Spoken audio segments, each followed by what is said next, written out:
तो बड़ा ही छोटा सा स्टेटमेंट आप देखिए विदेश सचिव की तरीके से तरफ से जो है वो दिया गया है और बिल्कुल स्पष्ट उन्होंने कह दिया कि पाकिस्तान के डीजीएमओ ने भारत के डीजीएमओ को फोन किया। डीजीएमओ मतलब director general military operations, Pakistan की तरफ से ये पहल की गई। उन्होंने फोन किया भारत के डीजीएमओ को और उसके बाद ये फोन पर बातचीत हुई। ये फोन आया था 3:35 आज दोपहर को और उसमें उसके बाद ये तय हुआ कि इमीडिएट इफेक्ट से सीज फायर होगी।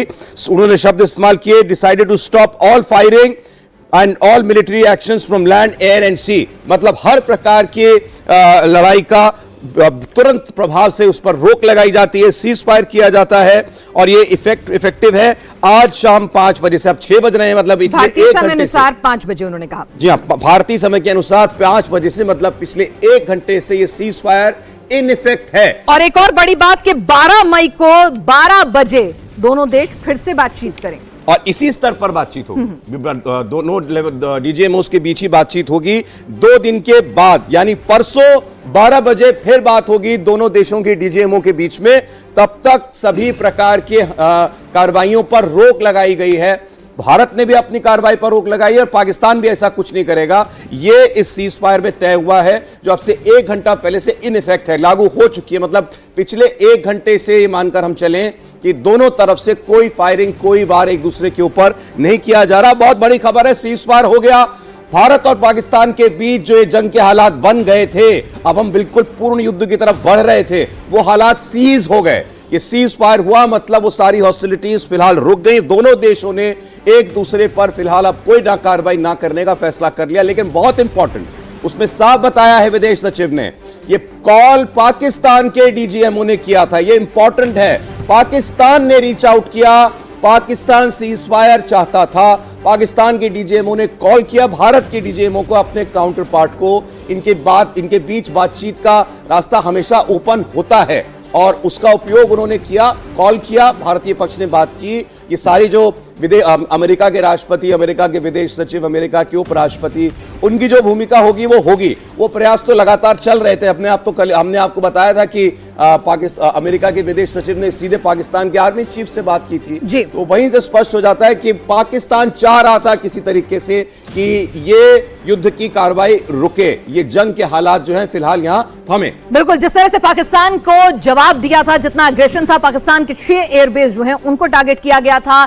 लगातार भारत ने जो अग्रेसिव अप्रोच अपनाई थी, जितना डिस्ट्रॉय पाकिस्तान को किया था, तो समझ में आ रहा था तो अमेरिका ने दबाव बनाया होगा। सऊदी अरब की तरफ से भी मुलाकातों का दौर लगातार चल रहा था, तो वो दबाव जरूर हो सकता है। लेकिन हिंदुस्तान ने कोई बातचीत की पहल जो है वो नहीं की। आपको बता दें, जो डीजीएमओ हैं दोनों देशों के, उसमें पाकिस्तान के डीजीएमओ ने पहले बातचीत की पहल की है। जरा सुनिए क्या कहा विदेश सचिव मिस्री ने।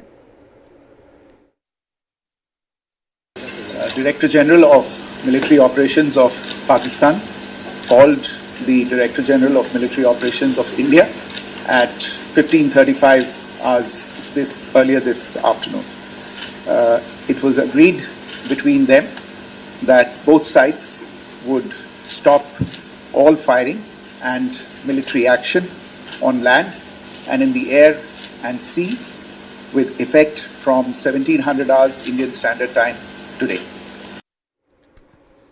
तो भारतीय समय के मुताबिक 5 बजे से ये सीज फायर अब लागू हो चुकी है। तो ये बहुत बड़ी खबर है। भारत और पाकिस्तान पिछले 5 दिनों से जो भारत ने हमला किया था पाकिस्तान के आतंकवादी ठिकानों पर, 6-7 मई की रात को मिसाइल स्ट्राइक्स की थी। उनकी 9 जगहों पर 24 मिसाइल्स सीधे दागी गई थी। पाकिस्तान के टेरर इंफ्रास्ट्रक्चर को ध्वस्त किया गया था और उसके बाद से पाकिस्तान की हर कार्रवाई का जवाब भारत बराबर दे रहा था और हर बार यह कह रहा था कि हमने संयमित, संतुलित कार्रवाई की है।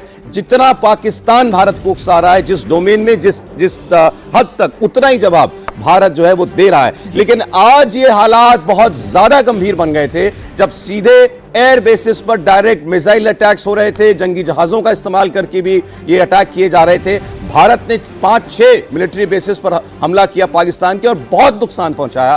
पाकिस्तान ने भी ये प्रयास किया था। अब देखें, ये भी ऐसी भी जानकारियां हैं, एक तरह से इंडिया के लिए एक तरह से विक्ट्री है मेजर जनरल मेस्टन के, ये डिप्लोमेटिक और मिलिट्री दोनों लिहाज से, कि हमने जवाब दिया, डैमेज पहुंचाया और डिप्लोमेटिकली भी हमारे लिए एक बड़ी विन विन सिचुएशन है। मैं इसको इस प्रकार बोलूंगा भारत की ये जीत है, भारत के लिए बहुत बड़ी विक्ट्री है। Congratulations India.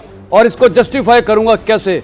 पहली बात, ये बैकडोर टॉक्स चल रहे थे, उसमें कोई शक नहीं है। अमेरिका से मार्को रूबियो ने वहाँ असीम मुनीर से भी बात की।